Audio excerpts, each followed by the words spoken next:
Ito matindi mga kaibigan. Cuadro Alas, Janriel Casimiro talagang napakaangas mga kaibigan.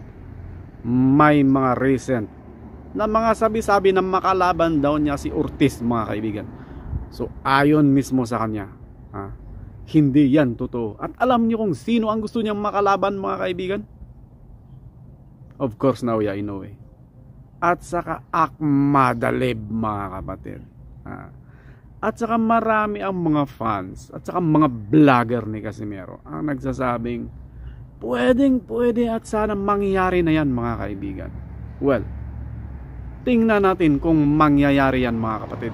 Dahil alam naman natin na champion ngayon si Akhmadalib. Nanalo siya mga kaibigan recently lang sa kanyang laban. So, ang tanong, anong mapapala ni Akhmadalib kay Cuadro Alas mga kaibigan?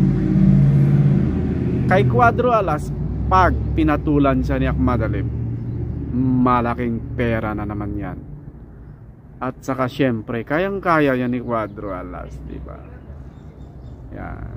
And of course, abang-abangan natin kung paano malampasan ni Cuadro Alas ang timbangan mga kaibigan. So, yun lang, sana kakaroon na naman siya ng laban. At saka sana matuloy itong sabi nilang Akhmadalib mga kaibigan. Dahil napakagandang laban ito. Pero yung kay Naoya Inoue, well, siguro makapunta na naman ang ibang bansa sa buwan na pwedeng mangyari. Pero itong Naoya versus Cuadro Alas, medyo malabo pa mga kaibigan. So, diba? Recently lang may pumunta sa buwan. So, itong laban ni Casimiro versus Naoya Inoue, suntok sa buwan pa lang ito mga kaibigan. So, abangan natin mga kapatid. Thank you so much for watching and see you on our next video. Bye bye.